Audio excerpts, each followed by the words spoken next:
So Samuel was just discussing with Fiona about the face that she'd seen at her bedroom window in the middle of the night. Right. Both of them were silent for a moment, staring at the flame of the candle between them. What did she look like? Samuel asked. Was she like Charles said? She was young. Younger than us? Probably, I'm not sure. What was she like? Fiona shrugged. A bit like me, I suppose, only much smaller, very thin, and her hair was darker. They stayed at each other for a while, then Samuel continued. We need to talk to the others about this in the morning. If your mum gets wind of this, Samuel began, if she even begins to suspect that strange things are happening here again, she'll throw a wobbly and threaten to move. You know she will. We'll have to do something. Fiona thought about it for a moment. Were there more ghosts to worry about? More stories left untold? She shifted in a chair, clicking her fingers for Lucy to come out from under the table. I guess it's time I was getting back. We can talk about it properly in the morning. She glanced towards the kitchen door fearfully. She didn't fancy having to go out in the dark again. Who knew what might be lurking out there? But she was too ashamed to admit that she might be scared. Do you want me to come with you? Samuel offered. Don't be daft, Fiona cried with false heartiness. What good would that do? You'd only have to come back again. And in your pajamas, she added. It's freezing out there. You'll be fine, Samuel reassured her. Thanks. That's reassuring, she muttered sarcastically. Think of me when you're back in your warm bed and I'm facing goodness knows what outside. You've got Lucy with you, he protested. She grunted. Suppose so. See you later. Samuel stood on the doorstep and watched Fiona walk across the courtyard towards the big house. Bye then, he called out, partly to encourage her. See you in the morning.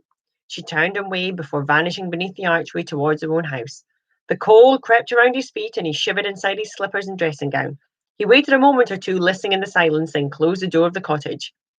A while later, Fiona had almost succeeded in falling asleep when Lucy suddenly stood up. Fiona heard her claws clicking against the wooden floorboards. The dog stood near the half-open door, ears flattened, body tense, and began to release a low, threatening growl. What is it, Lucy? What is it, girl? But the dog remained where she was, refusing to budge. Fiona crept out of bed, taking a few tentative steps towards the door, her heart pounding. The dog never moved from her position. Fiona knew the corridor outside would be pitch black. She'd be able to see nothing.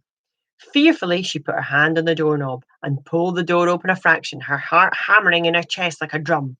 A light was glimmering in the dark, deserted corridor. The girl stared back, a candle held high in one hand. Hello?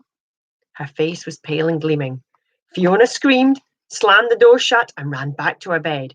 She stayed there shivering, watching the pool of light under the crack of the door. Lucy started to bark. Suddenly, there was a flurry of footsteps and the light vanished abruptly. The door burst open and Chris Morton appeared, looking ruffled and dishevelled. What is it? Mum! Fiona cried, clutching at her mother in a way she hadn't done for years. What on earth is it? A nightmare?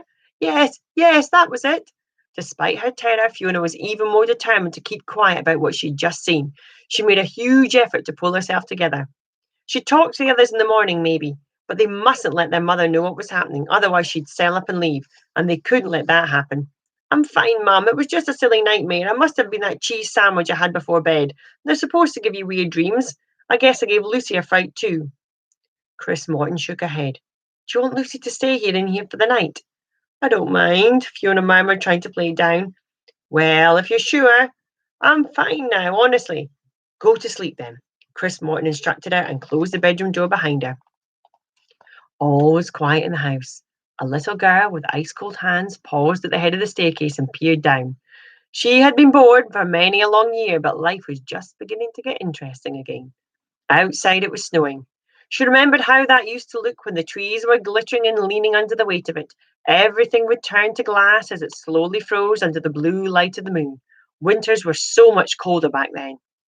She heard someone approaching on the staircase. Chris Morton was climbing the stairs back to her room after fetching a hot drink from the kitchen. The little girl leaned over the banister and watched her in silence. Chris Morton pressed the light switch and the first floor landing glowed with artificial light. The little girl melted away. An older woman was talking to herself while the girl listened as visible as air. Thank goodness, the power's back on. The upstairs corridor was bathed in light. This annoyed the little girl. She preferred the shadows. She lifted a nightrobe and swept in silence. The electric lights were evenly spaced along the walls, brown glass globes that each gave off a soft light. The light switch controlled all 6 of them. They were not independent of each other. On impulse, she decided to play a little game. As Chris Morton walked along the upstairs corridor, Eliza made the lights go out behind her, one by one. Chris Morton turned and stared. She was a brave woman. She was unafraid of the dark or of loneliness, otherwise she would not have lived here in so isolated a place. The lights continued to go out behind her until at last she was left in total darkness, with the light switch nowhere in reach.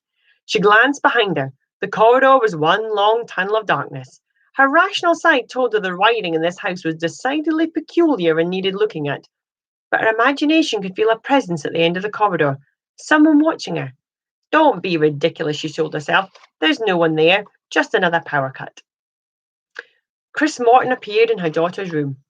Fiona, she whispered hoarsely. No answered. Something stirred under the duvet in the four-poster bed. Fiona sat up, looking puzzled. Mom, is that you? Just checking to see if you're still awake, Chris murmured somewhat breathlessly. Well, I was asleep, but I brought you a hot drink.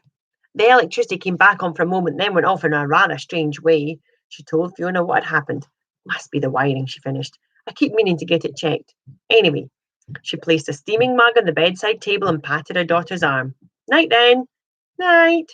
Reluctantly, Chris Morton closed the door behind her and ventured out into the dark landing. She returned to her own room, telling herself that nothing out of the ordinary had just happened.